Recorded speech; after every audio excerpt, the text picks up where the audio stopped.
You might want to say my cash box underneath the panel in my clubhouse that I keep my secret dollars from when I collect golf balls and sell them. Whoops. All right. It says collect golf balls and sell them. Well, that sounds like a little bit of a anecdote from the movie Radio Flyer, which we are discussing here on Mike's Movie Podcast, featuring Evan, and as always, with special guest Adam. A lot to unpackage on the topic of Radio Flyer, and I think I want to jump right into it with Radio Flyer and to talk about the ending of the movie and what happened. And I'm going to set this up here a little bit because I have some thoughts on it. Because Radio Flyer, this is the first time I recall watching it from start to finish. I'm pretty sure that like growing up when I was like in the 8, 9, 10, 11, 12 range, that I saw clips of it, bits and pieces of it. So I understood the general essence of the movie, but don't recall like watching it from start to finish until now.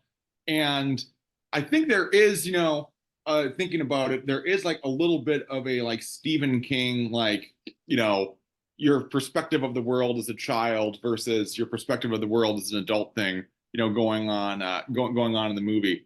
And so to tie this back into the ending portion of it, I remember like growing up watching the movie being like, wow, like Bobby escaped, like he was able to make a Radio Flyer airplane and fly away. And like that's my recollection of like watching the ending growing up and being like, oh wow, he got away. And then watching it now as an adult, I'm like, wow, this is incredibly dark. Wow, what happened? And it doesn't seem very realistic that he actually got away at the end. So it's kind of a question of like what's the interpretation of what happened there, because there are like some things I read on Reddit where like one is that like Bobby never existed to begin with, and it was all Mike, and like Bobby was kind of like a dissociation that Mike created for himself, and then the other one is that like Bobby died in some respect, and I'm curious as to what the interpretations of the group are, because it just seems to me that like it's the ending that as portrayed in the story of Mike is not what actually happened. I mean, so that is I think we should let that question hang as an umbrella over the entire session, because it's too big and important and gets at the fundamental goal of the movie, which is, I think, to remind us all that magic is real. Yeah. And I also the thing I want to flag that we can also get to later, I want to give a shout out to an occasional listener, even less frequent contributor, Shane Verway, whose birthday is today. Are we going to sing for him? We're not going to sing for him, but we are going to shout him out because the dog who plays a major role in the film is also named Shane. However, I would argue that the dog bears no resemblance to Shane in terms of behavior or personality. I mean, it could be that you're Elijah Wood, Nick is Joe Mazzello, and Shane is the dog. And you were the Three Musketeers as children. That could be, but Shane isn't brave. Shane would never help us get rid of the king like that. Shane would just sit in the basement and wait till it was over. Well, you know what? I'm going to say happy birthday, Shane. Shout out Shane. But I am going to honor Mike's request that we discuss the ending. I'm not going to immediately discuss it. I'm just saying. Anyway, I'm not going to do what Mike just said. I didn't say I wasn't going to do it. I didn't say that. I'm holding the talking stick. And I'm going to say, Bobby dead as hell. Bobby's so fucking dead. There is no chance Bobby's not dead. I actually hadn't even considered the Bobby was never real. I think that's a little post-Fight Club people overthinking movies, but I would have to rewatch it to really decide if I think that's possible. But that didn't even occur to me at all. It 100%, and I'd never seen this before. This is a movie I saw the poster for. I was like, that looks like some gay, boring, emo bullshit for families to cry during. So I never saw it.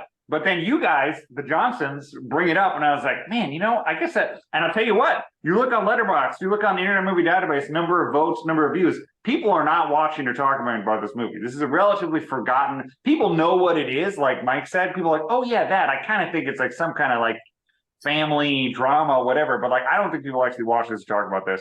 I had never seen it, and I was like, even before the ending, I was like, this kid is fucking dead. This kid's bye-bye for a variety of reasons. So I want to answer Mike's question, and I never meant to evade the question. I want to say two things. One, I appreciate that, like, so first of all, side question, Mike, had you seen this movie before we did this podcast? So I think I'd seen bits and pieces of it, like, and it would have been like, okay, so understand, I'm 25 years ago. I'm coming at this from the perspective of someone for whom this movie was for some reason, a big deal when I was the age of the boys in the movie. Okay. And yes, as you both know, I have my own little Bobby brother. And so we would watch this movie all the fucking time. I don't know why. I guess it was just on HBO at the right time. So we ingested it, and it became part of our just makeup culturally.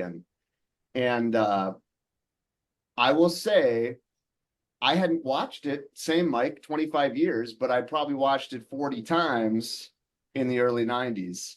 It never occurred to me as a kid that either of those two things could be true. I just accepted wholeheartedly that Bobby flew his plane away and found a way to, enhance the plane as he went on his journey and traveled the world. Like Tom Hanks said, I didn't doubt him for a second. That was just true in my heart.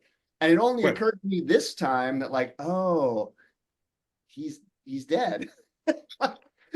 I didn't see that.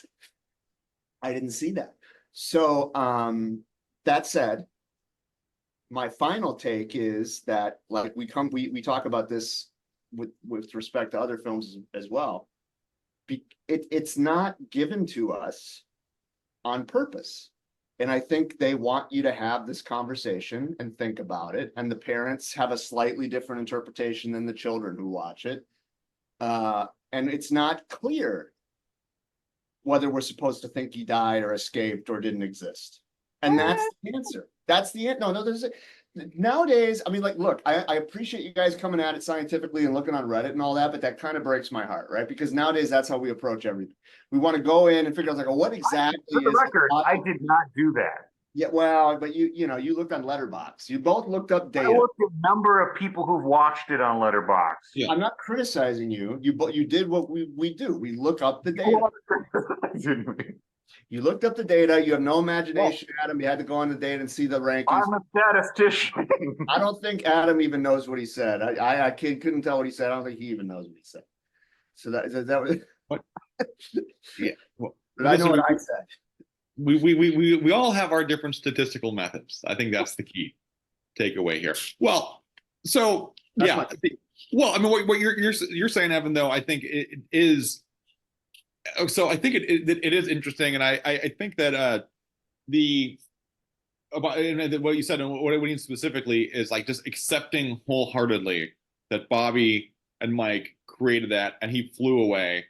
And then he's just like traveling around the world. So I think that is, like, in its own way, I guess, kind of an area where, like, the movie succeeds of just, like, trying to, like, tell a story from the perspective of a child, and our shared experience watching it as children being like, wow, he did fly away, when it's, like, completely different as an adult, which I guess in its own way is how the movie succeeded there. But I just thought that was. I mean, that part of it was just, like, incredibly dark of, what happened. Like, if you think about it, which I know you're about to say something, but is there is this, like, this dissonance of the movie, of kind of this like whimsical, it's kind of like the beginning part of, like, Book of Henry, where it's just like, this amazing imagination, like, we can do whatever we want, but, like, that's, like, kind of like the overall, like, surface of the movie, and then there's this, like, incredible darkness.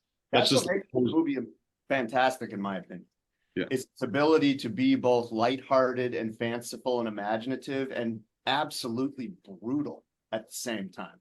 Like this was horrifying for us as kids, which I'll have more to say about later. But Adam, I could tell you wanted to say something.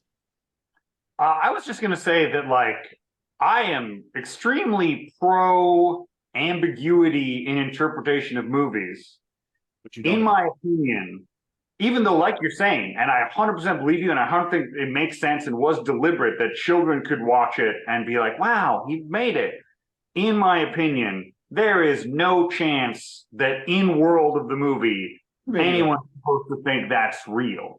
And I also think that although I'd never heard of the he's a dissociative personality thing, I would wager a large sum of money no one proposed that before Fight Club coming out. I think that's an Occam's razor. I don't think they were really thinking. I would have to watch it again to really check my work, but I don't really. I think you could maybe be open because the thing, when I really think about it, to me the most clear he's dead is like the dad's talking to the kids. It's bookended with like, let me tell you a story, kids. And the kids are never like, oh, that's Uncle Bobby? There ain't no Uncle Bobby. That's what I realized as an adult too. And as an 8-year-old, I didn't see that as a problem. I just saw that as like, oh, of course Bobby would travel the world and just that's part of the magic. He can't come back. You know, that made sense to me as a kid. And I think that's what the movie is trying to show us, that shit is real. That shit is real. There is a dimension in which the kid, he escapes the fucking devil and he can't go back. He can't go back and talk to his brother. He's gone. He's sending those postcards. Well, yeah, in that way, it's kind of like, that's kind of the darkest thing at all. Cause you're like, oh yeah, Bobby's dead. He escaped. It's like, what? That's the escape? That's not supposed to be the happy ending. Yeah. Well, but it's presented that way. It's a magic ending. It's like it's not happy or sad. I mean, you feel the relief. I mean, think about it when someone actually dies. I mean, there's feelings of sadness and regret, but then there's also relief that they escape. And so I don't wholly disagree, Adam, that like, yes, if we're just using our logical data brains, okay, yes, it looks like the kid died. But that's not the point of the movie. So. No, and I think you're right. And I wish I had seen it as a kid because I 100% believe I would have had the same experience, but I didn't see it as a kid. The one thing I did read about it that I think is notable for this specific part of the discussion is I'm always just looking up people involved in the movie and that kind of bullshit no one cares about. But I saw on Wikipedia in the like production notes that originally the ending after it goes back to Tom Hanks telling the kids the story, then Tom Hanks takes them to the Air and Space Museum. And the plane they built is in the museum as if it's real. And that tested so poorly because people were like, even people that understood that it was kind of metaphorical in the flashback had their minds crushed by the idea that in the like wraparound contemporary part, they would go to the museum and the radio flyer plane would be in the museum. Like that was real. I like that. That would be what you're talking about, where you're like, well, it kind of really is open-ended then. And I think that the fact that they wanted that indicates that is kind of what the original intention was, even if it didn't end up that way. But I would have liked that way better. Like that's just because you kind of have the fake out, like, oh, well, this is just a story he's telling. But then they go to the fucking museum and it's there. That's a different level of insanity that I would have preferred. And that lends more weight to Mike's disassociation theory, that Bobby was a figment. How would seeing the thing in the museum add credence to that theory? Well, if the thing still exists, right, it would appear that it had been built by Mikey. Yeah, but like whether Mikey or Bobby built it, there's no fucking way they would put it in the Air and Space Museum. I'm just saying, had they made that choice. So, I just want to just jump in and say this to continue this thread is that in a scenario for the Air and Space Museum, in a scenario where like a couple of like 7-8-year-old kids retrofit a radio flyer wagon that is capable of flying around the world, if that did in fact happen, I do believe that contraption would belong in the Air and Space Museum because that would be That would But be that one of the, wouldn't be that he was a dissociative personality in yeah, that scenario. yeah. What I would, Yeah, I want to say on the dissociated personality thing is I agree that like that's if you like thinking through the movie, there's no real indication of that happening, and I think that is like you said, like post Fight Club, maybe just like kind of more like a like more recent view of it. But I think I don't think that like Bobby wasn't real. Fight Club, Sixth Sense, or is is one of the possibilities there. yeah, this is rip roaring good fun. I mean, like this movie, at first glance, it's like, oh, this is going to be like cotton candy for somebody like Adam because it's pure penis boys. But like it's too dark. You're right. It's too fucking dark. Dark is not why I don't like it. It's the too much of the hazy retro nostalgia. And my least favorite part of the whole fucking movie is when Tom Hanks is like, let me tell you the secrets of being a kid. Your blankie's special. When you have a kid, yeah, I'm just like, oh, That's true. Yeah, no, that's my least favorite part too. And it's funny, like I have no memory of those scenes. Like those are the scenes watching it like as an adult now, I'm just sort of like, this sucks. Why does this even need to be here? Why do we even need Tom Hanks in the movie?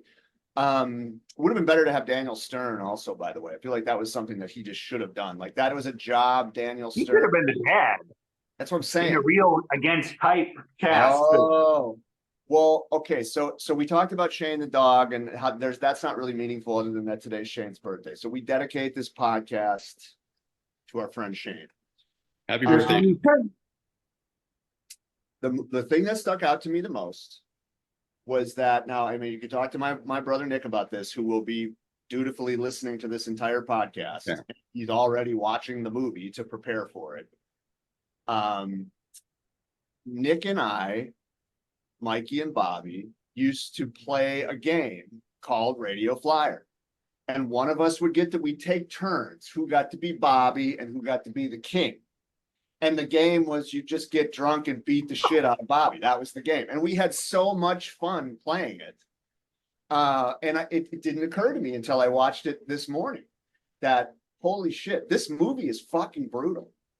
And you're a kid, you could feel that shit because you've seen adults get angry, even if you haven't been physically abused. You've seen adults get angry for you fucking with their shit. And you can feel that. And it occurred to me that maybe Nick and I invented that game as a way of coping with the horror of the situation. And I kind of think that's true. I mean, because that's how he and I would often make sense of difficult situations, is to bring some kind of humor or like nonchalance to it. Well, because you guys were like, someday I'm going to be the king and I'm going to beat somebody up. We just thought it was funny that little Bobby was getting beaten up. And I think that's allowed us to steel up against the possibility that like we as little kids could face the wrath of a king. Mm-hmm. I have two questions related to that. The first one, and this, now that I'm thinking about it, is the most credence to the dissociative personality theory. The first time the older brother sees the bruises and he's like, what happened? I'm like, the whole premise of the movie is you guys are attached at the fucking hip. When does he get his ass beat that this is a surprise to you? Because the only time, if I remember it, the only time you actually see him get hit is the first time on the fishing thing, which is obviously a big deal. And then the next time, he's clearly had his fucking ass whooped. And the brother's like, what? When did this happen? And I'm like, how did you not know about this? Every other time later, it's implied that he's like, no, I don't want to go to bed. I want to like help him. And the dad's like, no. And he knows he's getting his ass beat. But how did it happen that first time where he's just completely oblivious until he sees the bruises? And number two, I'm very obviously we're all familiar with the idea that in a different kind of child abuse scenario, there's like a preferred child where they're getting like molested. But I kind of was confused about the idea because these kids are 2 years apart. We're thinking they're what, 8, 10, something like that. The idea that like the dad only wants to beat the ass of the little one. I'm like, they're both fucking up. Why wouldn't he be beating both of them? That is another dissociative theory where I'm like, you're telling me he never once hits the other kid? Like Elijah Wood's going to be integrated defending himself? Clearly, they're both little wieners that are little punis boys that could easily be equally beaten. But the idea that like, oh, Elijah Wood could defend himself better, I'm like, not the looks of it. They look about equal in terms of how easy and beatable they would be. And I'm like just gonna for that theory, and I think this is something where the movie.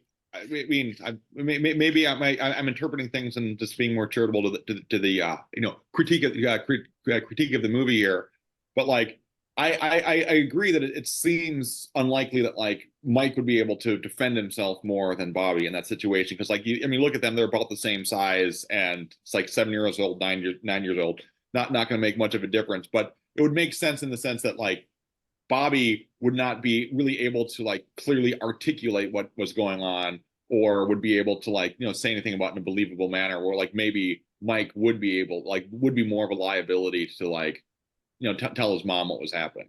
So I mean But that's then the not work spoiled doesn't in the have to be movie. kid, 'cause he does know what's happening. He doesn't say shit because the stupid little kid is like, "Don't tell mommy, she loves him." Right. That's actually the darkest part. The kid being like, "I know, but like, don't tell mom because she likes him." That's darker than the kid That's dying. real. Yeah, that's the Yeah, real well, shit. well, and the thing too, and Evan, I'm interested in your perspective on that because like the scene like when they're in the bathtub is that again, you see that as an adult, you're like that is just like really messed up. But I can also, and I can't remember if I watched that scene growing up or not, but like that's one where if I was like 10 years old watching that scene, I'd be like, Mike, you got to do something because the mom cannot find out about this. Like we need to hide that and conceal that. And I can see my child brain being like good job, Mike, of concealing the abuse that's happening. Because like I feel like the movie does have some like child logic actually pretty well articulated even, but it's also like just incredibly like dark That hits as well. very, very close to home. Yeah. Because, and I don't want to make it too personal, but like when you have brothers those ages with that kind of dynamic, that there's nothing closer than that, right? So the promise thing he's talking about, it is top priority. Like your loyalty to your mom would be usurped by the loyalty to your brother in that situation for me. And also one of the things that makes it so like hard hitting for me is that both the boys have this fundamental priority instinct to protect the mom, and they're working together to do that. That's dark.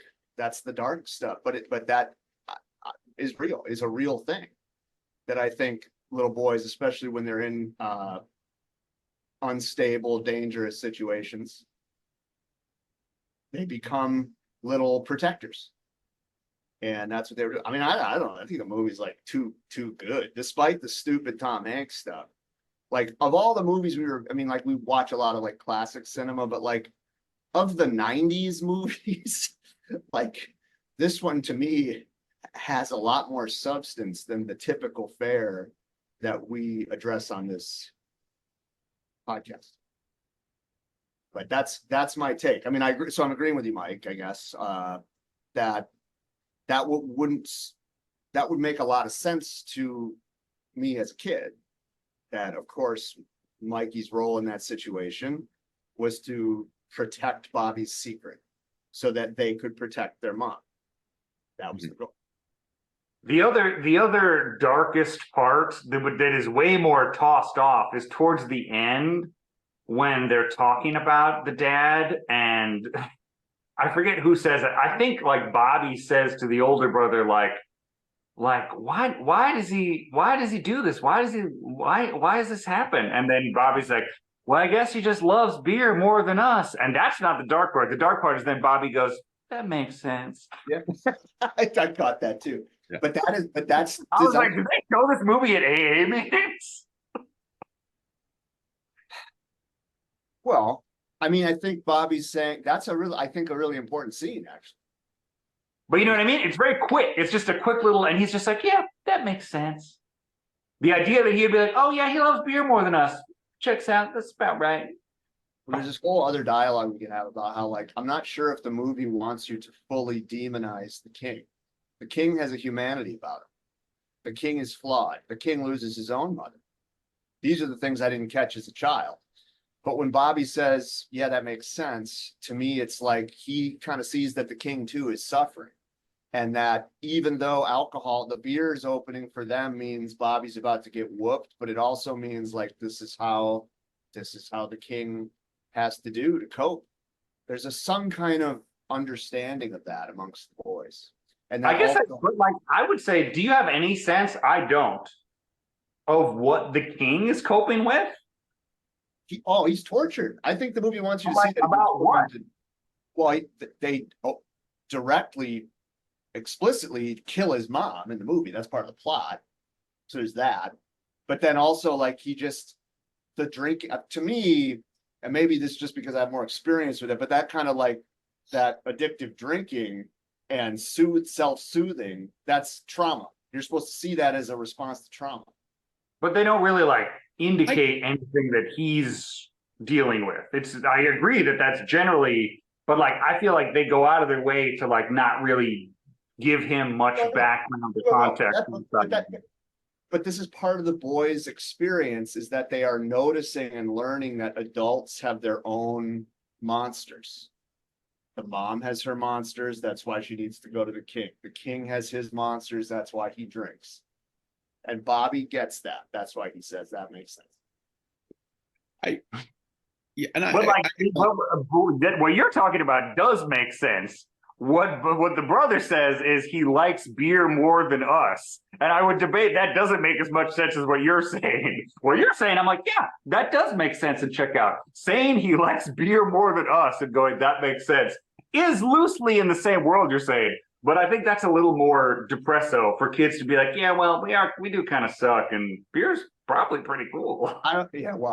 You don't need to split hairs. It's another one of those things where it's like there's an ambiguity to it that lends itself to these nice discussions, but I don't know. I want to say on the king is that one thing I do remember from this movie is that I think there's one exception to this one, but you never really see a clear shot of the king's face. Like there's always concealed in some particular way. So which again, I think something that the movie does that pretty effectively to make him just like kind of this like menacing figure that's like always in the background, as well. But that's one element in it, which I think does kind of like lead to I think there is some like mystery to the king, and I think that like I don't know. I mean, maybe if a movie was made today, I mean, maybe not. They would like get into like some backstory and like you'd like learn more about like the trauma and background of the king. But I think that for the character the way it is in the movie, where it's just it's pretty light backstory that he has, I do think just makes him more of a menace. I agree. Yeah, I think that's the movie's attempt to kind of like monstrosize him in the world of children that he's. But I also don't think that it's 100% clear that he's supposed to be just a monster. Okay. But yes. I'm thinking about. Go ahead, Mike. What do you say? I was going to say, and don't you forget it, okay? You're on thin ice. No, I don't know. I feel like this is. I need to politely offer a slightly different perspective, because I didn't feel the movie being particularly sympathetic towards the king. I wasn't going to say it because Evan's always going to read me as a deliberate antagonist, but I 100% feel like the movie goes out of its way to make him as pure of a monster as possible. So what we have here is a Evan feels like he's the king is what we're getting out of this. Yeah, but 2-on-1 situation where I am the underdog and I have to valiantly defend my correct, virtuous position against these biased hobgoblins. No, I find that perfectly understood. You know what's driving me to drinks? What you got there? Ooze, LaCroix. Unflavored soda. The king's popping LaCroix. You know you didn't get your ass beat on the podcast when I open a seltzer. Yeah. I was giving it a deeper viewing and I came up, look, I understand that it's controversial, but I do think that you're supposed to feel a small degree of pity for the king. And you can disagree with me, but as somebody who's watched and performed this movie way more than you have, I would say my opinion carries more weight, and we'll just leave it at that. We'll leave it at that. And also, I just want to say too, Mike was talking about like the way that they filmed the king, the character, the king, and how they go into his face. Not very directly anyway. That was part of what made it scary / funny for me as a child. Like it was kind of funny that you had this, like that they turned the drunken stepdad into a monster by not showing his face. And that was part of what made the game we would play all the more exciting and fun. But also just the idea that there's a villain in the movie and it's a drunk dad and they call him the king. That's just too good. That's just fucking hilarious. Well, that was because at the beginning they're like, oh yeah, this is like mom and stepdad, and like he wanted to be like he wanted to be called the king. Yeah. I wanted to go back one minute here is so it's just to get going a little bit of a tangent is that looking at the billing of the movie, I did find it notable that John Hurd, who played Doherty the sheriff, got the second billing in this movie, even though he has a smaller part. I don't know if this like is because it came out after Home Alone and there was like that. He was the biggest actor. He still is the biggest. I mean, maybe now Elijah Wood, but like really to this day, he's the biggest actor in that movie. Yeah, but but you must. But the I was gonna say though, as how the movie is supposed to like portray because I know at the end when you know there's a scene when like Bobby flies away and like when Doherty gets there and puts the handcuffs on the king and he's like, you're done forever, or like you're done for good. I feel like that was supposed to be from the movie's perspective. I mean, kind of like, yeah, the bad guy got what was coming to him. So he's just done. I mean, I don't see it that way. I guess maybe because I can identify with the king. I'm glad we got that out of the open. Yeah, the sheriff put him out of his misery. That's a dude who he just can't be. I thought they did a good job with the alcohol stuff. You know, I'll just say that. Like that was a smart way to unfold that character and end the character's arc. I agree. It's interesting the lack of firepower on the cast, and I think of this as like one of the movies that launched whatever, because like there was a little like 2-3 year span where Elijah Wood was making a ton of these fucking movies. Right. Doing this, he did The Good Son, and he did North, and he did I can't remember. There was one with the lottery ticket. Anyway, which we should watch. But that's true. That's true. I also thought that I wasn't particularly impressed with Jennifer Melfi, the mom. No, I hate her so much. She's so bad in everything. I mean, she's good in The Sopranos.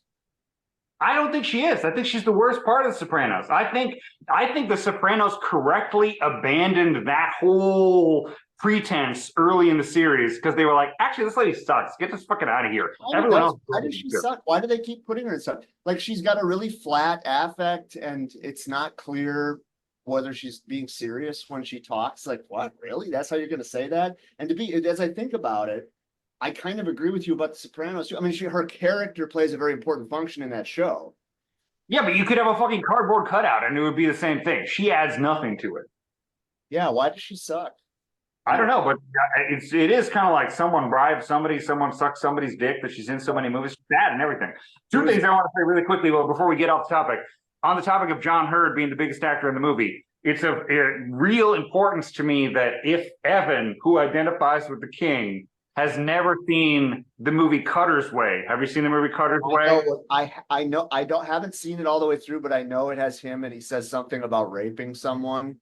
That doesn't matter. That is, as a no experience with alcoholism person, John Hurd in that movie is like, that's the best John Hurd in a million miles. That's the most like I ever understand alcoholism in a movie is John Hurd in that movie. You should definitely make that a big priority. That's also just casually one of the greatest movies of all time, not controversially.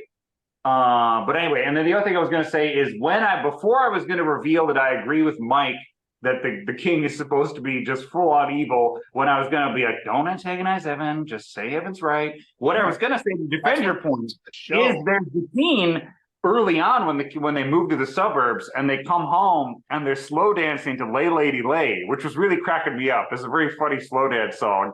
And they're just like, oh, let's just let them have this moment. This is clearly a actual nice time these two people are having together. So that is showing that, like, it's not all bad. Sometimes they slow dance to Lay Lady Lay, and the kids are like, damn, let's let them get romantic to Lay Lady Lay.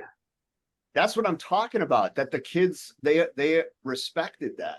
But that's like the one part. I'm saying that's the one part. Sure. Cutter's way. And I also want to say another thing I like, another thing fucking Melfi beat a bad actor is, you know, Lay Lady Lay, whatever. The Hank Williams, every time he turns to Hank Williams on, I'm like, hell yeah, get down. And then at the end when she's like, this is beautiful, I'm like, shut up, bitch. Hank Williams is good. Just because he's an asshole doesn't mean Hank Williams sucks. Fuck you. To me, the best part about them, look, I think the two little kids do a great job. Fine, that's fine. Yeah. But the brilliance of the movie is the king. That character and the way that it's just so cut and dried and primal and raw, and it's like there's no fucking around. He gets the beers, there's no end. They just keep popping off, and he puts on the country music and goes in his garage and plays with tools. That is so amazing. Yeah, I gotta say, what do you visualize him actually doing in the garage? Because they never really show. But I'm curious what you think is the guy that identifies with him. He's just fucking around. I mean, if he's like me when I used to drink, he's just like tinkering, dinking around. Yeah, he's not doing anything. I mean, his truck says that he's a welder. Also, his truck just filled with random garbage in the back, crashing around. It's too funny. It's too funny. It's too funny. But again, I have to observe that I wonder how much of the funniness is a coping mechanism for how horrifying it is. Anyway. We all had that, child, that Well, I mean, part of the funniness is it's extremely over the top, which I also love and respond favorably to. But I think anything that like pushes things that like stylized and like just like cranks the whatever to 11, that always kind of like makes you have a laugh reaction because you're like, this is just fucking crazy. Fair enough. Even though it's not a joke or like intended to be comedic, you're like, wow, this is some fucking extreme shit. So, to talk about some of the anxiety-inducing moments from a child's perspective, is I want to talk a little bit about the scene when they get like the monster potion and they're like putting that together on the stovetop, and then that explodes and goes everywhere. And I want to say that, like, also outside of the context of like abuse, or anything like traumatic like that happening, I do remember just like the feeling of like when I was growing up of like, I would be like, drinking a glass of milk or something. I would drop the glass and the glass would break, or like I would like break a window or something. And I remember like the feeling of just like sheer terror of oh no, like I'm gonna get into trouble. And it had nothing to do with any sort of abuse or like anything like that, but just like from a child's perspective of like I made a mistake, and I made a mistake, and like this is the end of the world. So I feel like that's that scene like with the potion and whatnot. I mean, it does definitely evoke that feeling of like, uh-oh, I'm going to get into trouble in some sort of way. And also I think where it like kind of like viscerally like kind of encapsulates it is like I'm going to get into trouble, and the problem that I created is too big for me to actually solve. It's just like it's out of my control. It's like there's stuff on the ceiling, stuff on the wall, and like that. There is a certain like visceral thing which I still feel to this day. In a lot of cases. You live by yourself. Well, the thing like you get into like life stuff like stuff like projects at work where it's just like this is beyond my cognitive capacity and experience, and I still have to deal with it. And it's I don't know, there is something that's like very visceral about that scene. Evan, I saw you kind of nodding your head along, and yeah. Props to Mike on that great take. That is maybe after the king himself, probably my favorite part of the movie, just because of how accurate it captures everything that Mike is talking about. It was a scene that we reenacted many times that Mike, you yourself, we have this on camera. That was the scene. True. And in our fantasy, of course, it was funnier to act it out such that the king did catch the guy, the boys, and, and wreak havoc. You know, now that you're talking about it, your role playing of the king stuff really does have a lot of overlap with coup stories. Sure, because there's always just like a violent comeuppance that wasn't deserved. Coup. Undeserved violent comeuppance is exactly right. And there was something very funny about that, about having these meek, hapless, you know, little cherubic boys just getting like absolutely terrorized by what appears to be a normal American clean-cut man, right? I mean, you look at him, he's just like, this is just like a 30-year-old man who turns into a fucking real life monster who will kill you, who is going to kill you. That's the other thing. Like the movie makes no bones about the fact that the king is going to kill Bobby. He's going to fucking kill him. This isn't just about like he's taking, and it's sadistic. It's sadistic. He's got the cord. He's at the cable. He's going to kill this boy. And as you're watching that as a kid, and it's like, fuck. Some people have dads like that, you know? I wanted to go back to what Mike brought up about the monster potion scene. I absolutely agree. And I think that's also what I'm talking about, where that is a really good embodiment of a universal experience of like, whoops, I broke something I can't clean up. They're going to be mad. But also what I'm talking about, where the movie pushes it so over the top. Because like what Mike said, you're like, oh shit, I dropped a glass and it broke. I shouldn't be cleaning this up. But like, no, they like are putting dog shit in a pressure cooker. My notes for that scene was like, you should beat kids if they put dog shit in a pressure cooker. I get that kids goof around or whatever, but you're gonna put dog shit in a pressure cooker? Fuck you. I don't care how young you are. You know that putting dog shit in a pressure cooker is a bad fuck. Even if it didn't blow up, you're gonna boil dog shit in your kitchen stuff? The fuck made a dog shit potion? I literally did that minus the pressure. You put dog shit in a actual cooker. We had a big oil drum that me and my friends in the neighborhood found, and we made a potion and we put all kinds of dogs. But that's in an oil drum. I'm saying you brought dog shit in a kitchen and put it in a pot that your family used to cook. I'm saying you should be slapped. They were trying to get a solution to their problem. And so drastic measures had to be taken. I don't know why it's so hard to understand. Listen. I understand it. I'm just saying that was the most I understood them getting beaten. Because I was watching them do that and I was like, you fucking idiots. You know this is stupid. Yeah. A pressure cooker? One thing to boil it. Even if they just boiled it in a pot, I'd be like, that's pretty dumb. But you put it in a pressure cooker? You don't even know. I don't know what a pressure cooker is, and I'm fucking 40 years old. I want to go back to like kind of the point I was making about like the terror of the scene though, is that I feel like that is just like pure like child logic as well, of like I don't understand the tools that I am using and the possible consequences of using these tools, and just like to put them on the stove and then just like go away to watch the Three Stooges while it all blows up.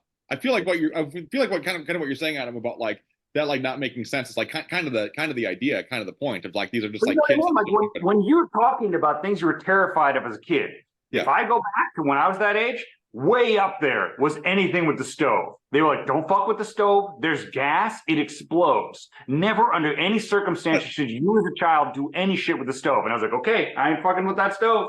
And there they are, fucking with the stove. Again, I might be reading a little bit more into the movie, but I feel like what the movie established though is that the kids like didn't really have much in the way of parenting, because like their biological father left them and their mom was working like double shifts, so they're just left to their own devices. Mike, good that you brought that up. So one thing that I think that the movie didn't do quite a good enough job conveying is that the kids are in a fucked up world. Their whole world is chaos. All the little la-di-da, happy-go-lucky shit that they're doing, that is all coping strategy for what is a very grim, traumatizing, neglectful experience for them as kids. Yeah, the mom's working 2 shifts. They're left with this crazy guy. So that's right. I think that's worth pointing out. It's what's funny to me about this is like that you don't really know. Like if you look at the box, watch the flyer, watch the intro with Tom Hanks, you're just sort of like, well, this seems like a nice family kids movie. I'm not sure who the fucking movie is supposed to be for.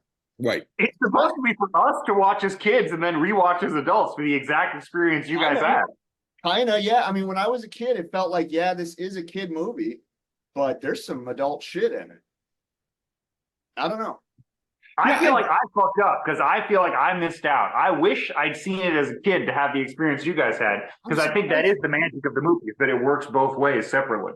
Yeah, I'm surprised it was on HBO. Like, I didn't have HBO until like I was a teenager. Yeah. But yeah, but Evan, like your question is a thought that I had while I was watching this movie too. It's like who is the audience of this movie for? Because it's definitely not a kids movie.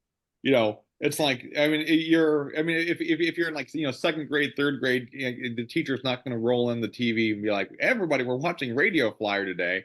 And yeah, so so I don't know the intended audience of it either. What's the rating? It's PG-13, right? Yeah, let me get this pulled up here. Didn't check. Well, it's a coming of age Bildungsroman or whatever it's called. It's maybe it's for, you know, boys who are. Yeah, it is rated. It is rated PG. It is PG-13. Is this movie a Bildungsroman? Is it what?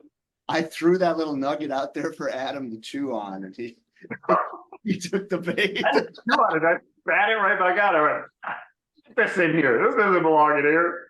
It's a Bildungsroman. Wait, I'm gonna look up Bildungsroman. More on track. I'm curious. I guess this would be more of everything. Did you also look up the beer he's drinking, which was a real beer? I know I wanted to, but I forgot. So what is the beer? It's funny because in the early scenes, it's always tilted so you can't really see it. And so I was trying to kind of guess. And it clearly looks like some kind of old-timey Schlitz type thing. But then later, they make it very clear, and the label's out there, East Side Old Tap Lager or something, which was like an LA brewery from like pre-Prohibition that in the 60s Pabst was operating. It was just like a cheap shit LA beer. That eventually PBR, they just replaced it with PBR when they like phased it out. But in the 60s, it was still just like a cheap shit. And the Wikipedia page for Eastside Beer specifically cites that it was like Dodger Stadium cheap shit beer for that kind of thing, which totally makes sense. It does make sense. Okay, good. That's good background. I want to ask you both a question. Going back to the potion exploding scene. If you had sons and they did that, how would you handle it? Seriously, don't try to be funny. I mean, what I'm saying, true to my own experience, that wouldn't happen. Because if I had kids, I would do what my parents did and be like, the stove is pretty much the number one thing you're gonna fucking kill yourself if you fuck with. Don't fuck with the fucking stove. And if I fuck with the stove, I'd be like, you motherfuckers, you could have died. This house could be burned down. So you could do your dumb shit, get the fuck out of here. I would say that it wouldn't happen because I would have raised my kids like I was raised, which is don't fuck with the stove.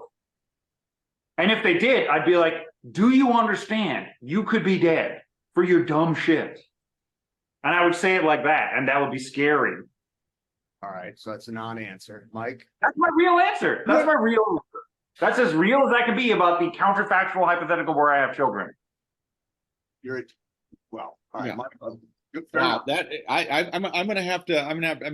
I'm thinking about this here too. So what I did, so I'm coming home from work. I just closed a big business deal, and you know walk home and I see that everything is blown up. So how do I handle the situation? I mean, so first thing I want to do is just make sure that make sure that the kids are okay, and then they didn't get hurt. And then I think I would have to, you know, sternly explain.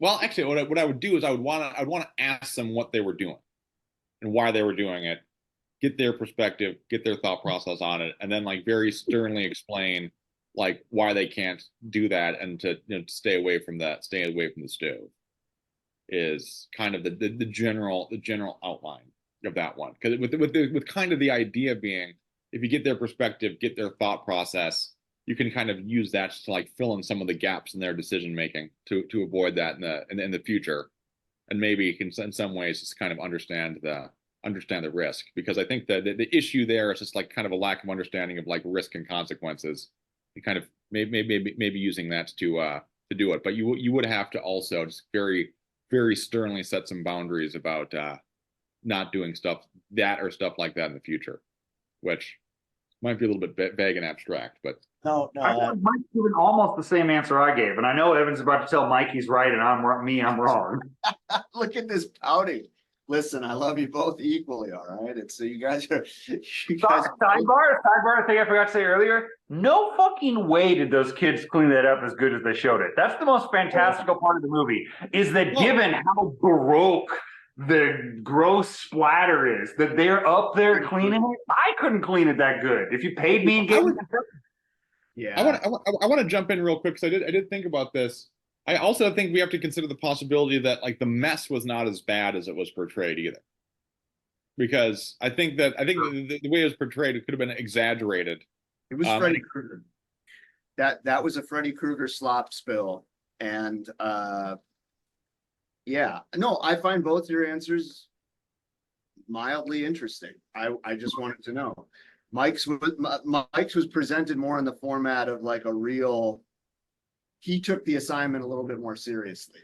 Oh, that's all I'll say. Got to the straight to the fucking point. Okay. And let's hear your answer, sir.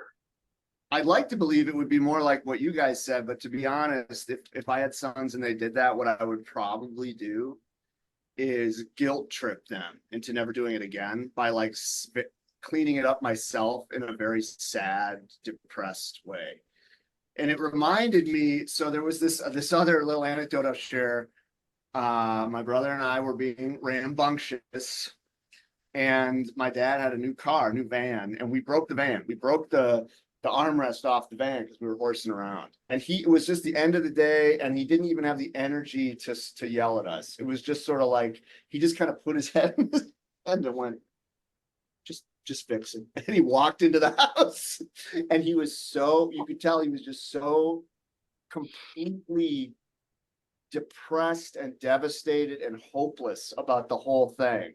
And Nick and I looked at each other and we're like, we really fucked up this time. Like that was so much more potent than him being like, yeah, what the hell are you doing?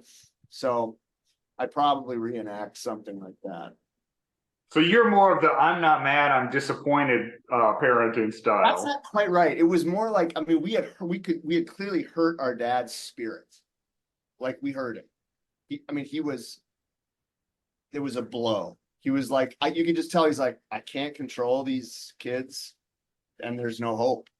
And I'm just going to go inside. Like that's what happens when you get little kids like that. Because we would look, that's real. Like you were kind of incredulous about them like having dog shit. I mean, shit, we did stuff like that, man. It's bad. You do rotten stuff as a kid. I broke stuff and fucked around, but putting dog shit in actual cookware is a level where like I'd be like, I don't like it's a good escalated, elevated version of stuff. But to me, that like put a bunch of dumb shit in a pot and make a made up thing, absolutely. But to put dog shit with real food, I'd be like, come on. I've actually done what you're talking about, where you're like, oh, here we're making a made up thing with some garbage and a non-actual thing outside or whatever. But like to be like, yeah, I'm taking dog shit in the house, putting it with actual meat from the fridge. I don't think it's quite as far-fetched, but fair enough. I hear your point. I have to take my first of what I'm sure will be many bio breaks for a urination. A bio break?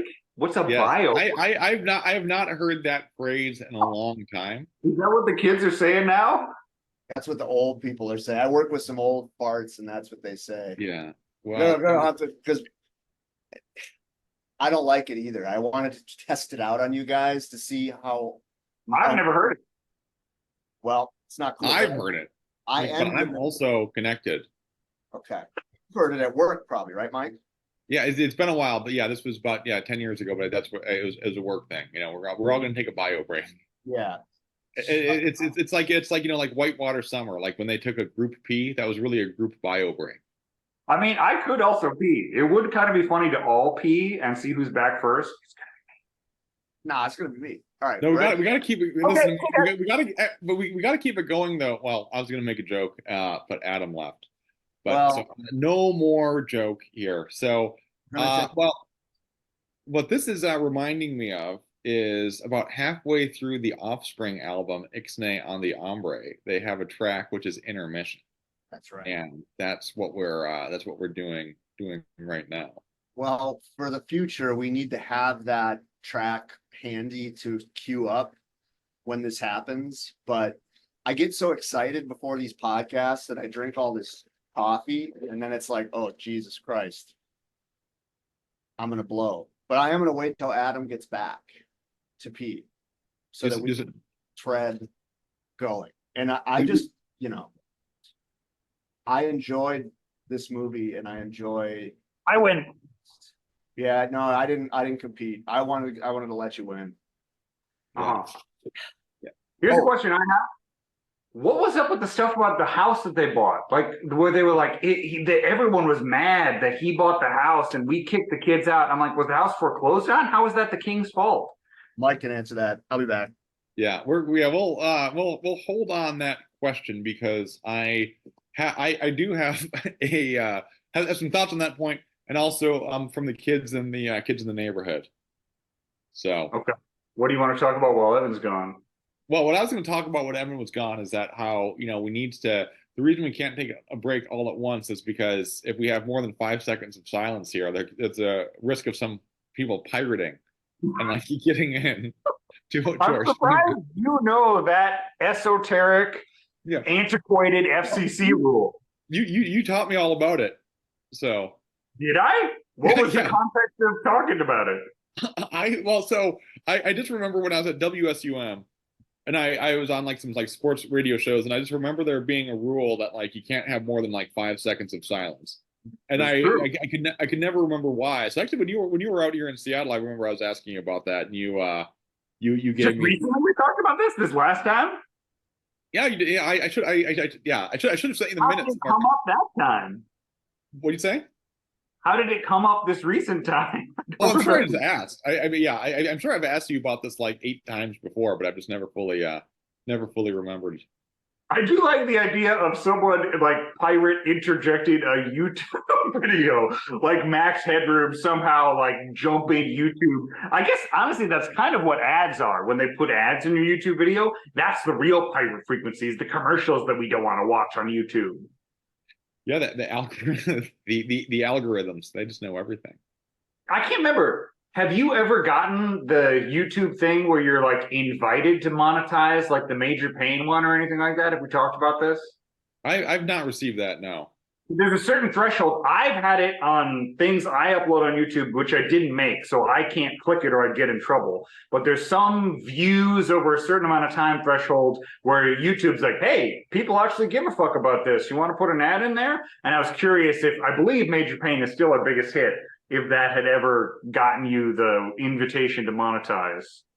Which means we haven't got, maybe this is going to be it. Maybe another obscure 90s family movie is going to be our bridge to the big guy. That's right. We've talked about this before, but we're not even close. We're not even close. There's a whole bunch of I have stuff on my YouTube channel that has gotten that I'm just not allowed to monetize, so I haven't. So I've gotten multiple times. Then you played the tag game properly. I've never tagged a video, anything besides the title in any YouTube clip ever. I can't explain that. From what I understand, if you want to monetize and gain that kind of attention for your content, you have to get into the business of affiliating with other producers of content and co-tagging and slagging and bagging. Well, what I'm saying is that is a way to get more views, but I'm saying that's not what gets you invited. Raw number of views gets you invited. So if you manage to do that without tags or cross-platform stuff. No, I understand what you're saying. I don't think even with the Major Pain numbers that we are anywhere close to that. Because what's Major Pain at? A couple thousand? Yeah. Because I think my biggest videos on my channel are like, I don't know, 15, 20,000 views. And that's like over a decade ago. I'm still trying to figure out how I'm going to handle the problem of Mike's movie podcast, YouTube being my personal YouTube account. It's a solution, not a problem. No, it's a Anyway, problem. this is boring. This is boring. I want to talk about what the deal with the house was that they don't really Okay. explain. Well, Yeah, I have so- a tangent about pee for whenever you guys are ready. So do your thing. Well, How? okay, this is a difficult decision for me as a facilitator because let's talk about the P first, then we'll talk about the house, and we'll talk about the neighborhood kids. But let's go on a tangent here, a little vignette. Well, the pee thing is short. So like I was just peeing, and I was thinking about Adam having bragged about getting done before me. And I was thinking about mechanically what might be the reason for that from the perspective of like I know where this is going. our penile mechanical functioning. And it occurred to me, oh yeah, of course Adam can pee faster because his urethra is actually, I'm not going to say it's a dime, but it's like, if you took like a brand new eraser head on a pencil, that's the circumference of Adam's urethra. So when he pees, Wait, why? It's That's not where I thought this was going. it's a very short, thick cylinder of like corn oil that shoots out. Whereas for But me, why? Why do I have a wide urethra? Are you accusing me of sounding? yeah, maybe. I don't know. That's a legend. That's like the radio flyer legend, man. It's just like one of those urban legends. You don't know why Adam Higgins has a urethra like that, but he does. Whereas I have a very tight urethra. And so it's a very long, sharp, thin stream that comes out. Very long. It's a long tube. But it's narrow. It's a long, skinny tube. So that's what happens. But when you pee, it's just like, and one big thick cylinder of highly concentrated amber pee. I will say, I do honestly believe that I pee at an above average volume per time. And I also think that from years of training, I can hold, if I try, I can hold a lot of pee. I think if there was a contest for who could pee the largest volume most quickly, I don't think I'd compete nationally, but I would compete regionally. I could compete regionally with taking the most pees per hour. Well, that seems like it sucks, and no one would want that, so no one would compete for that. That'd be like the race to be slowest with the race. Why would anybody want your popcorn butter, heavily concentrated, Because like any Olympic sport, doing it fastest and most is what wins. This is America, my friend. you're talking about I'm done with this. I want to talk about the house. Yeah, well, I was going to say, one last thing, Evan, but I feel like this tangent has run its course. Thank you. Thank you, Michael. I appreciate that. These guys Anyway, are up on what's me, the man. deal with the house? Yeah. The house is boring. We're done talking about the movie. It's Yeah, well, No. I got a whole fucking list over here, motherfucker. yeah, so the house, and I think this kind of touches on a little bit of a bit of a flaw in the movie of like introducing some of these ideas but not fully developing them, because they were like, everybody was angry that we moved into this house and they just never really got into it. Okay, I have an answer, and then I'll shut up. I rationalized that right away as a mechanism for the movie to explain why the boys were bullied by the neighborhood kids. But like, what is it? What is it that happened? The family got evicted or foreclosed, and they were friends of the other Hispanic Chicano children, and that pissed off the kids. And there was a territorial thing, and that's, there needs to be some reason why Elijah Wood got such a hard time. The thing that I don't get is like, I was like, okay, so this family was like evicted, and that's obviously what's going on. But I'm like, there was like a real estate agent thing out front. So they bought the house. They didn't evict them.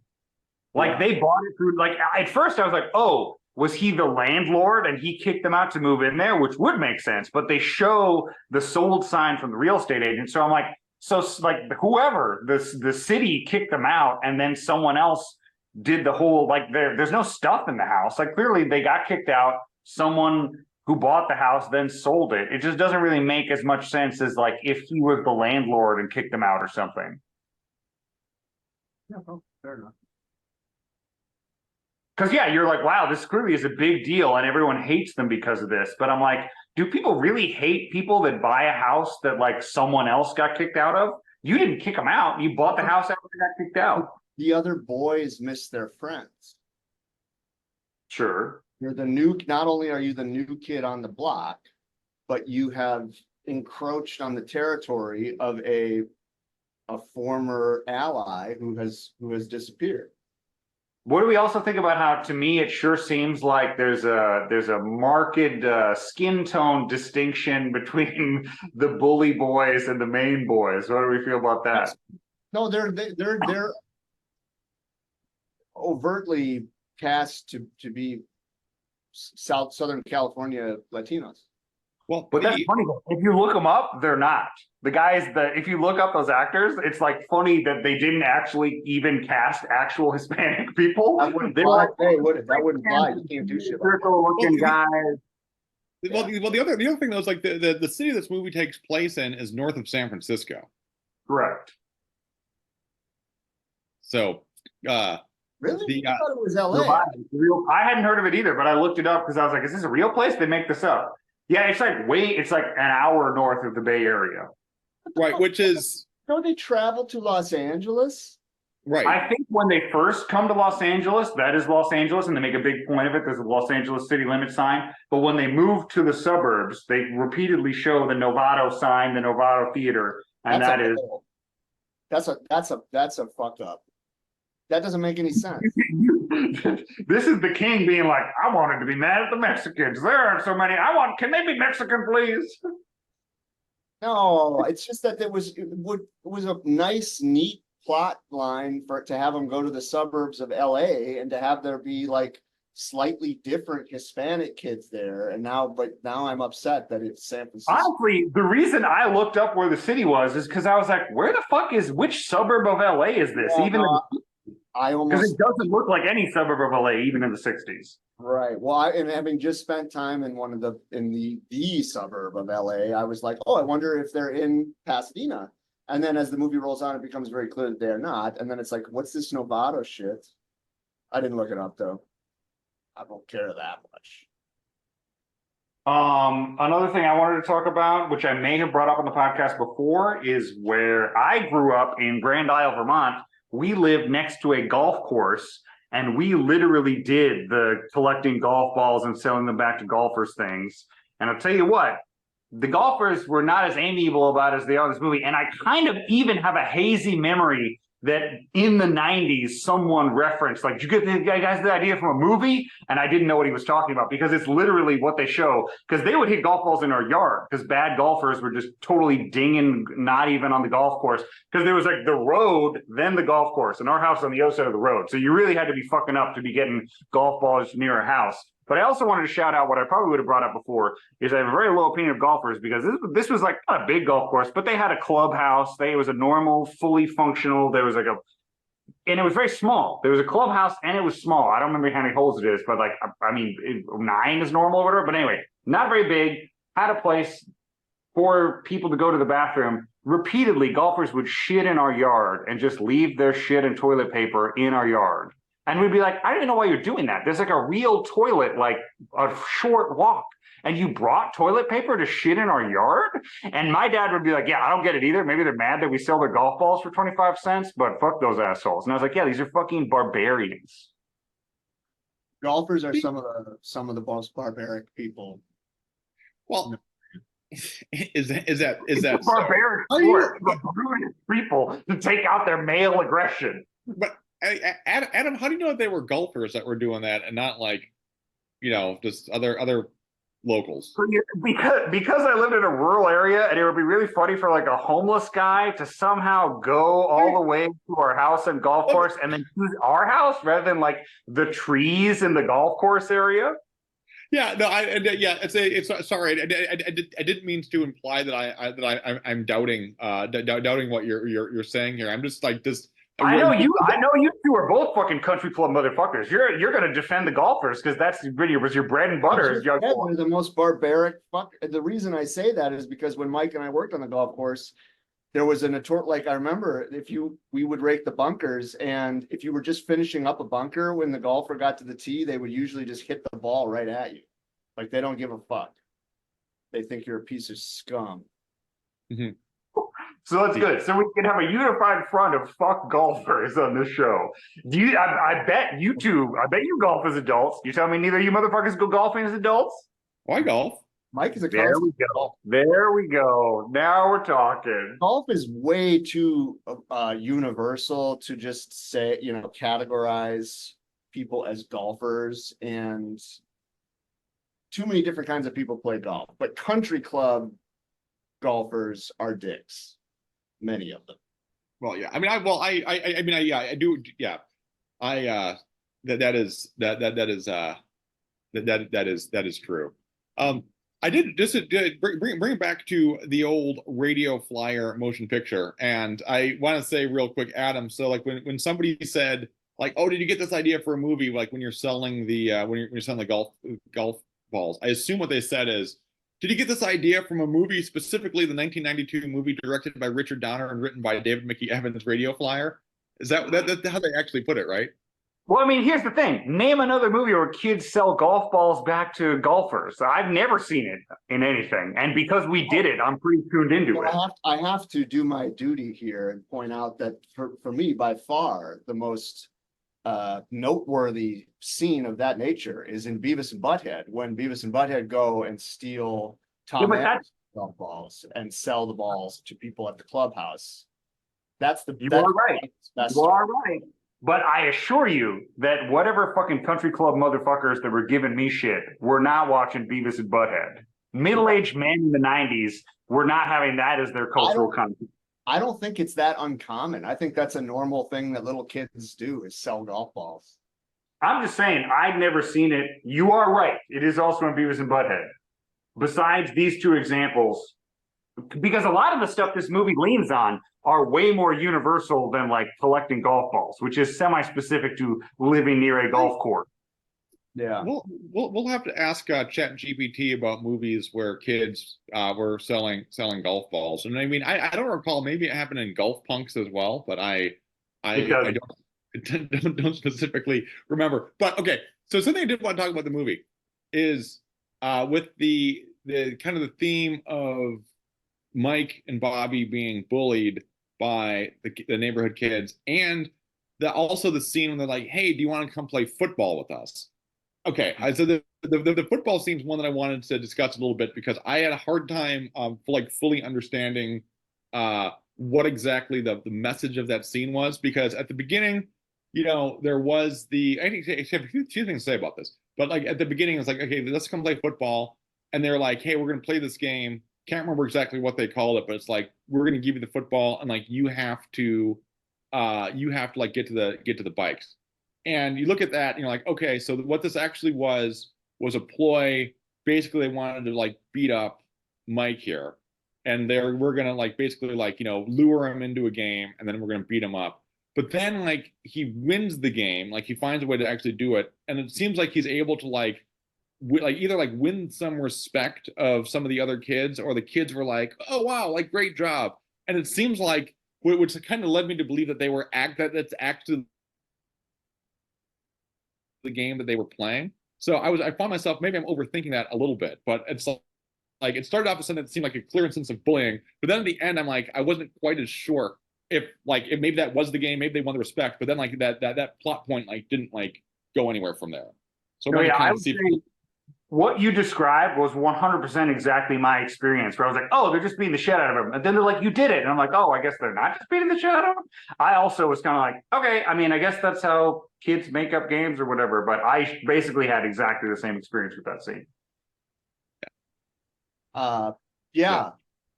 Interesting scene, worth talking about.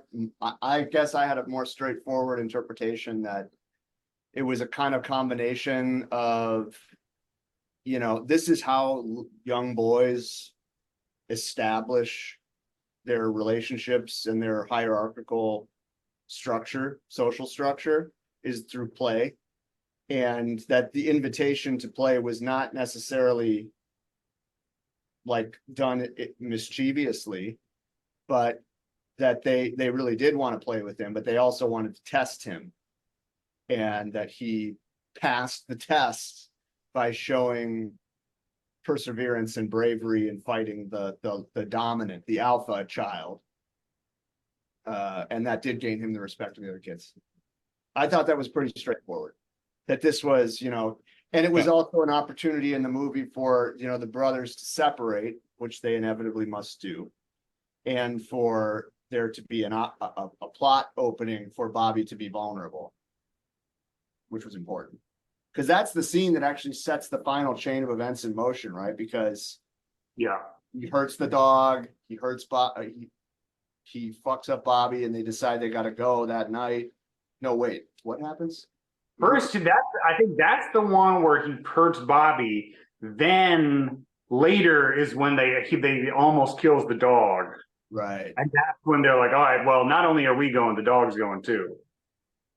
Yeah, I mean, this is total like nitpicky, but like that dog Shane would have whooped his ass. The king can't hurt the dog. That's a fucking furious dog. That's a fucking kill dog. I want to know how the king got even a punch in on that dog. Like that just doesn't make sense to me. I will say, after he almost kills the dog, that's one of my favorite scenes, is when they both spontaneously become ill and then they're running in slow motion to like the flanger shit. I was like, it's like the end of Arlington Road when he's like running and the music gets really crazy. Anytime shit like that happens. And I just love how weird it is that they're both just like, I'm sick, I gotta go home, which is also a relatable weird thing where you're just like, does it just feel like shit and want to go home right now? And you're like, yeah.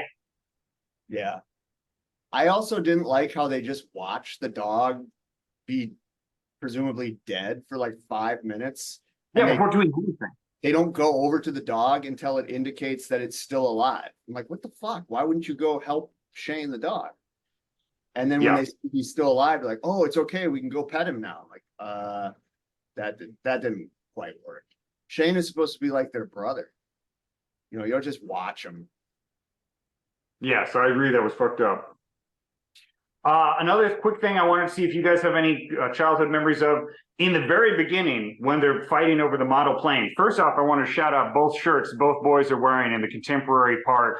They're both total Dan Flash's zany guy 90s shirts, but the plane that the remote control plane they're fighting over is a Tyco brand plane. And I want to know, I never had any Tyco toys, but I vividly remember the Tyco commercials for being some of the most like kinetic, like make you feel like the toys were like really doing real shit commercials. Did you guys ever watch Tyco commercials? Oh yeah. I remember those being like some of the fucking best toy commercials where I was like, I remember seeing those commercials and being like, yeah, this is what playing with toys is supposed to be like. There's like boulders falling and like the stuff actually looks like it's doing heavy machinery and like shooting real shit. I just feel like whoever did those Tyco commercials should have won whatever the biggest award for toy commercials of all time is. The thing is, though, as amazing as those commercials were, they're not even a fraction of the amazement of the imagination of the children. That's okay. But because I know we're running out of steam here, the other thing I want to bring up, the other movie this immediately made me think of most, having never seen it and not really knowing how much of the fantastical stuff is in it. Which, sidebar, that's the other thing that you learned about when you read the production notes, is that originally they were going to have even more fantastical stuff that they cut to make it cheaper because whatever, it doesn't matter. I would have liked that even better. They were going to be like zombies or like other, anyway, there were going to be other monster shit. But, what was I saying? That, the movie that makes me think of most is the movie Paper House. Have you guys ever seen the movie Paper House? From a few years earlier, kid with cancer gets put in an induced coma and they're cross-cutting between his real life and his real abusive stepdad and his like induced coma hallucination reality of it. And it is almost like 50-50, the fantastical reality versus the normal reality. But there aren't that many movies that do this kind of like childhood delusion of reality mirroring the real reality. There's a lot of movies that like will be stylized with the real reality but not like showing, and like in Paper House it's 100% clear that this is his coma hallucination, so it's not as good as this in that it's like blurring the line. But then the other movie that it made me think of a lot was Book of Henry, which I think Evan already brought up. Book of Henry, another like we're gonna like get the bad man with our stupid kid shit. There's a movie called Arabato, which is a Spanish movie which is 100% about trying to go back to the thing Tom Hanks is talking about, where as a kid, you can just like lose yourself in like some kind of play or like some totemic object that you like lose yourself in. And like, it's about like people trying to do that as an adult. And it's making it like some people try and like lose their self and through drugs and stuff, but that's not real. And these other guys find another way to do it where you actually like completely depart from reality, just like in this movie. And just like in this movie, at the end, you're kind of like, did he really do it? Did he really like leave our plane of reality through the weird process the movie introduces, or is it not? And I just feel like there's not that many movies that do it. And that's another really good movie that does a similar thing from a different angle because they're adults in that movie.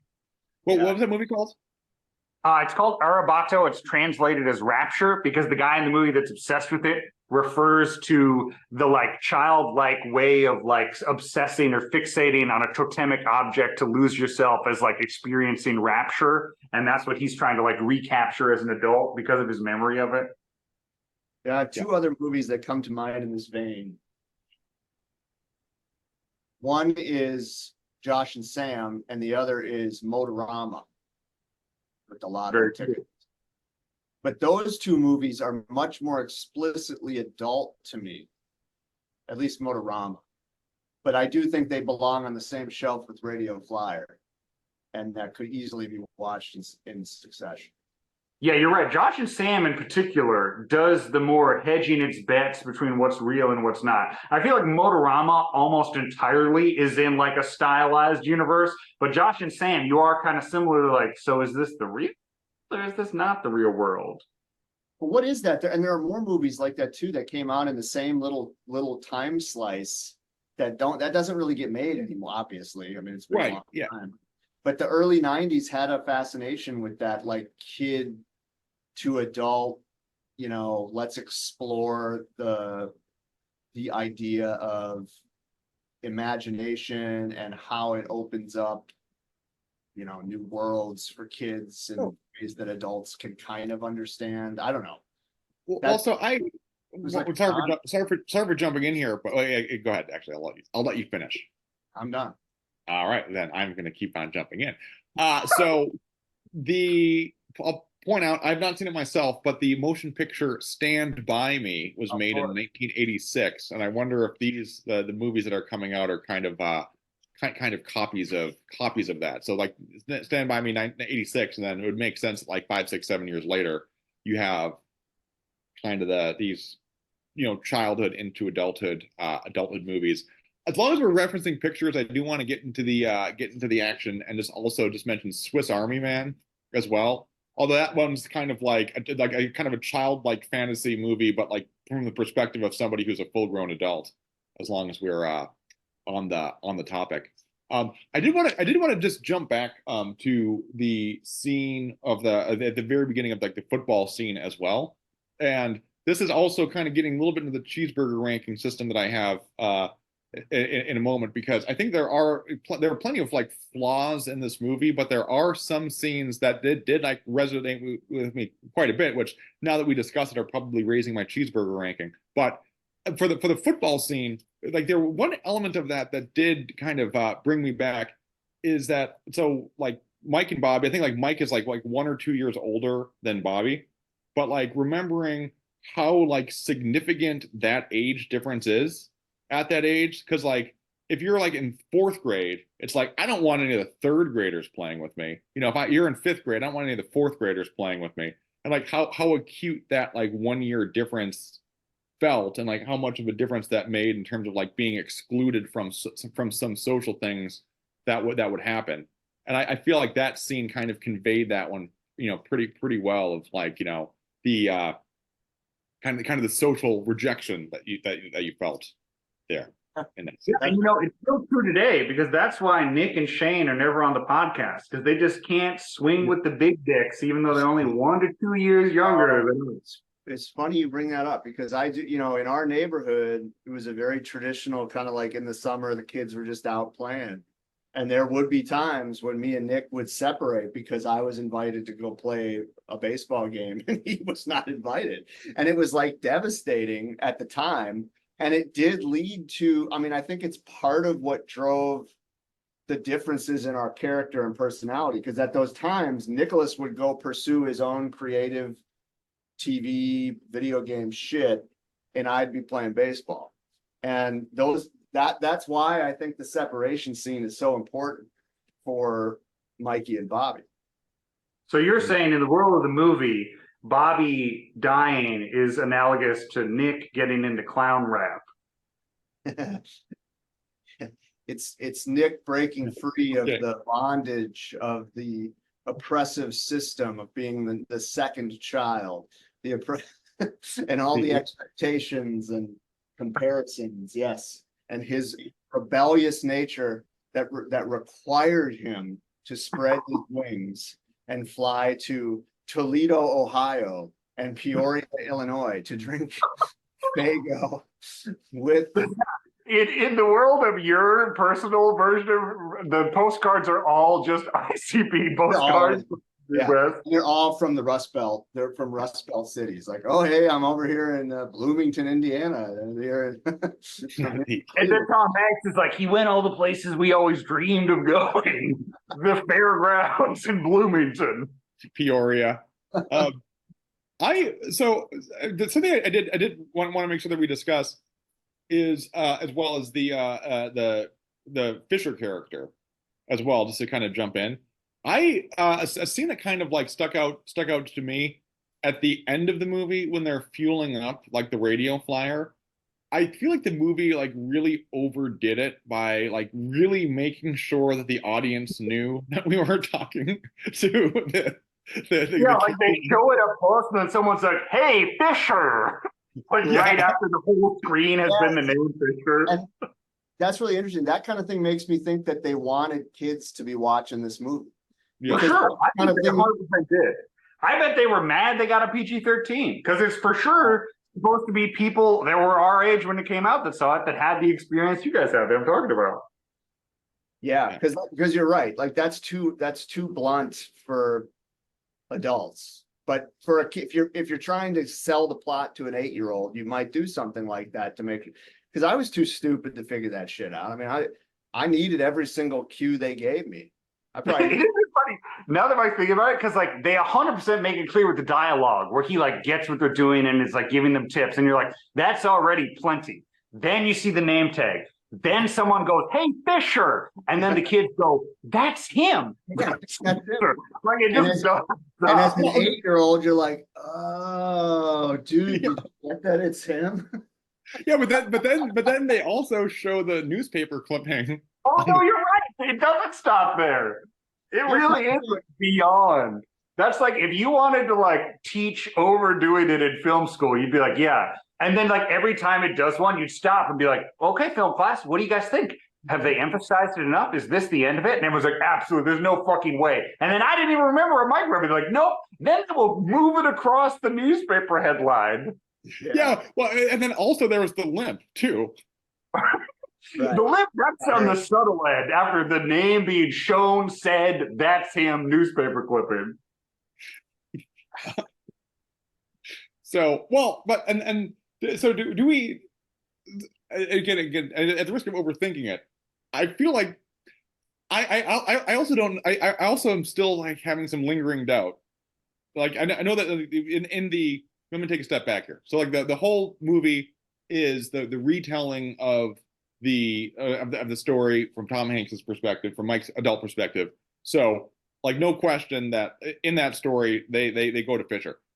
I'm still finding myself like doubting like how real Fisher is as like a character, or like like that dialogue, like now that I mentioned in the movie.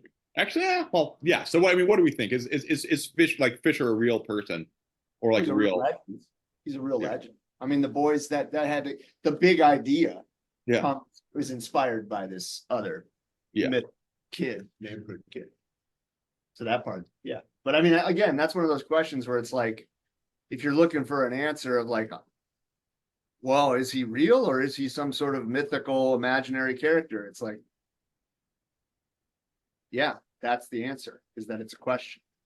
Yeah, I would say more than Bobby dying, I would agree that is deliberately ambiguous, where you're like, well, this clearly is a thing these kids talked about What Right. it was based on, how real what it was based on is open for interpretation. Again, this is 100% not, it's 100% open-ended in the movie. I kind of am like, that's not real. And like, by the time they're seeing him in the movie, seeing the real Fisher, I'm like, this is the not reality part of the Tom Hanks story, in my opinion. But I think you could go either way. But like 100%, this was a real thing kids talked about when Tom Hanks was a kid. Whatever the reality of what the kid did, I'm sure some kid did some kind of jump and something bad happened, whether he just hurt himself or died or whatever. Yeah. But like that something happened they talked about is real. Everything beyond that, open to interpretation. But yeah, because if you think about it like realistically, I mean, there's not going to be like a 24-year-old who's telling like 8-year-old kids like, here, I know what you're about to do, and here's a mistake I made that you can avoid doing. All right, go for it. So, I'm trying to think if there's anything else in the in this motion picture that we haven't talked about yet. I'll go at the beginning. There is the roadside attraction and the buffalo scene that we have, and want to see if anybody has any commentary on that. I didn't really give a fuck about that, but I do want to say, I forgot to say one of my other favorite parts besides the slow-mo running flanger stuff is the buffalo dream. I thought that was just great. The idea of the big buffalo coming in there. Huh? The buffalo tells Mikey to touch its nose. I know. Then I thought, because I having never seen it, I knew it was about child abuse. I didn't know if it was sexual child abuse. And when he said touch my nose, I was like, oh, maybe this is about sexual abuse and this is a hallucination. Wait a minute. Connect those dots for me. I don't get that. The idea that like, if you're in the idea that like the stylized stuff are like hallucinations or delusions the kids are having or whatever, the idea that an animal has you put your child hand in a wet cavity could be of a sexual nature to be. Like the next thing the buffalo's gonna be like, put your dick in my mouth, Bobby. No, I don't read that way at all. No, it's not. It's not. But for a second, I thought it was going to be. I'm the kind of guy wearing this shirt who's always thinking stuff like that. And it wasn't. You're right. It 100% wasn't. But it was close enough to give me the jumping off point to think about if it was. I'm glad that they didn't make it sexual overtly. I think you're right. It's better that way, for sure. Better that way. The buffalo to me is just the another mythological symbol. And you're supposed to know that, especially in the 60s, buffalo were more rare. And that this was a thing from the past that had to be recreated, reimagined. And this was a benevolent, mystical force. And of course, that's why Bobby, his first stop, when he takes his plane ride around the world and never talks to his brother again, is to go to the Buffalo Museum and visit with Grandpa, who probably does molest him. Oh yeah, I also want to say the scene Mike's talking about, when they first go there and the buffalo cries, I do want to say that was one of the parts that impacted me more than the kids getting abused, was the buffalo crying. And I do think there is like a little hint of a subtext of like domesticated animals analog to like abused children, because the fucking tortoise with the chain through its shell, which also in my notes I wrote down Samson, Ivan. No, I don't think that's I think that's spot on. Samson is Ivan. Ivan, the tortoise thing hit me hard too. And just the relationship that kids have with animals and how it's different from the fully rational, domesticated adult human being. That was clearly a big theme in the movie. How animals were a more loyal presence than an adult human for a child. And that's demonstrated through the buffalo and the dog and the tortoise. But specifically that the tortoise has a fucking chain through its shell. Yeah. That's probably something people did. It feels like a real thing that the person who wrote the movie was like, yeah, that was fucked up. I'm going to put this in the movie. That's very. Because it doesn't really have anything to do with anything. You can cut the tortoise out completely. It has no impact on the plot. It's just like a fucked up little detail that like adds color to the characterization.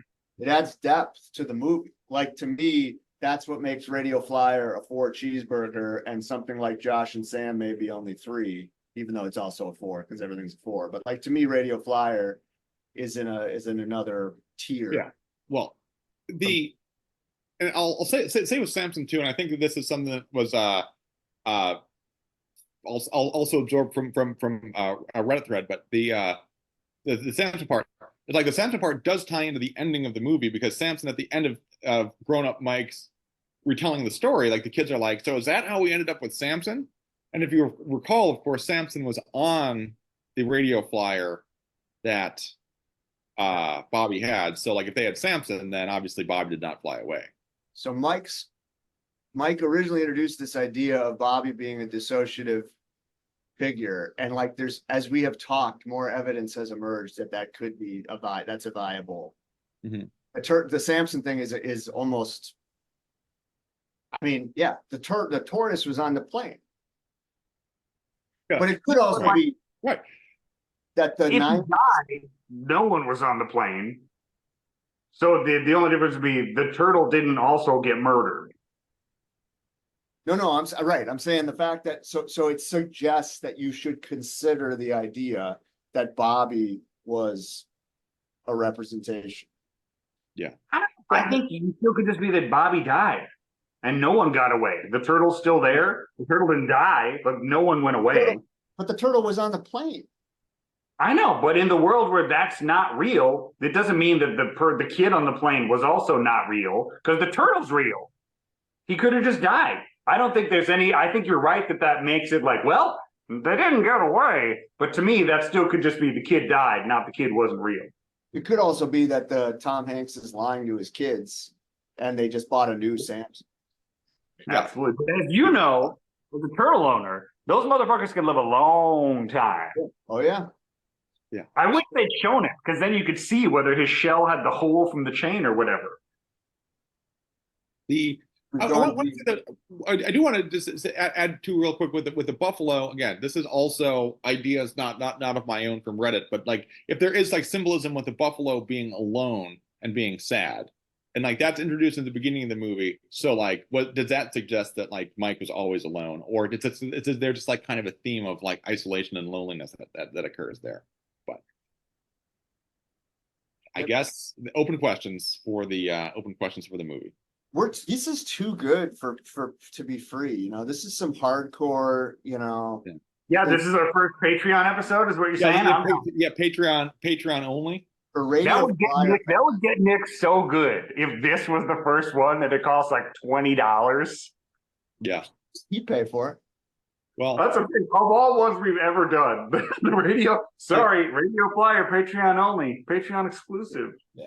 Well, I think we're getting just to the point here of wrapping up the discussion. Adam, I want to see if you have any more notes that you want to get through here, or if you've exhausted your. The quick one I had, which was just a funny thing I thought about, is when they first go to the suburbs in particular, and they're kind of leaning into the like retro nostalgia. They do a thing which is they put it all through like some kind of like yellow, golden, orange filter, which is a classic, you know, not quite sepia tone, but like nostalgia thing. But to me, it was striking that in contemporary times, the way that you think of the yellow filter, I don't know if you guys are familiar with the meme where it's a stock photo of a street through different color filters, and they say which country we're trained to think the different color filters are, and the yellow one is Mexico, because like Italy, you know, like Sicario or stuff like that, like they always just make Mexico super like yellow. And it was funny to me that like pseudo sepia tone golden nostalgia would accidentally be the same as like racist Mexican terrorism drug cartel stereotype. And then the other note I had, which is just when I was talking about like the kids blowing the shit up and being like, yeah, someone should beat those kids, I was just hypothetically imagining if children as a group became politically activated in a way where they could have their own lobby groups to lobby for child-related stuff. And I was imagining if like a child political activism group decided their big thing that they wanted to fight for in our society is the right to be annoying and be unpunished. I was just imagining like those boys being like, and we just think we're kids. You should be allowed to be annoying. I don't want to worry about why should I be oppressed by adults just because I want to be annoying? I want to be as annoying as I want. It's my right as a kid to be annoying. what wasn't that like kind of a plot point in North? Didn't they like win some sort of like court case? Do they? I don't remember. I don't have as vivid a memory of North. We're going to defer to Evan on this. Yeah, it's very similar idea that North is trying to emancipate himself and find new parents and declare. But I'm not talking about. I'm just so it's kids that are like, yeah, we're not leaving our family. We just want the right to be annoying and not be. I know it's not quite the same, but it's a similar. The idea of kids unionizing in that way is in North as well. Yes. And I also like to imagine that if kids did unionize for whatever purpose, that like, unlike other unions where they're like, well, we can't do it without them. If America was just like, yeah, that's fine. We don't care. We're done with you guys. We're not meeting your demands. Go form your own society. And then there's some island that we send them all to, and they have to like rebuild from the beginning. I'm just writing my own science fiction at this point. Yeah, well, now we're getting into territory that's been explored by the horror genre quite deeply with Lord of the Flies and Children of the Corn, Pet Cemetery. But yes, that is a theme. I just mean like literally, if we as America were like, oh, the kids unionized, yeah, we're not meeting your demands. You're all deported. Right. And they were like, okay. And then we went to war with them and we just blew them up. And that's the end. Or cheeseburgers. All right. Hey, so Adam finally came around. Or cheeseburgers for the idea that children unionize are deported and then blown up by the military. Well, on the so all right. Well, I think we've wrapped. We've just come to the conclusion of our discussion. So this is the Jerry Springer final thoughts. Cheeseburger ranking thing. Adam, I'll start with you. Any cheeseburger ranking or final thoughts on? I just gave it to you. That's the most you're getting out of me. Radio Flyer. Evan, go over to you for final thoughts, cheeseburger ranking. I know you already kind of went over it, but I'll see if anything to add to your fourth cheeseburger ranking.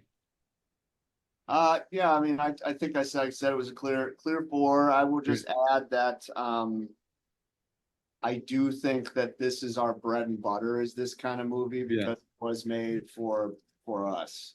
And so I'm just putting that out there. I know we've been doing a lot of classics lately, which is fun, but I feel more at home talking about this shit. Yeah. I will say, because I like to point out when we're ahead of the cultural curve, I'm going to New York in the near future, and I always look at what the different New York repertory cinemas are playing. And I believe Film Forum, a very prestigious hallowed institution, has seen fit just now to do a Powell and Pressburger retrospective. Interesting. I wonder where they could have got that idea. Yeah, we see some Film Forum, and I would appreciate some recognition. I know. I mean, Mike's Movie Podcast it continues to be a little bit ahead of the curve and in very suspicious ways. Radio Flyer is a great test because, like I'm saying, no one's talking. This is not discussed. There's going to be like a Blu-ray on Criterion, and everyone's going to pretend they knew about it. Everyone's going to be parroting our ideas from this podcast. Everyone's going to be subscribing to the Patreon. Yeah, I know. The cheeseburger rating system is going to be on the DVD cover. I'm gonna say with my rating. So my cheeseburger rating for this movie actually changed over the course of the conversation.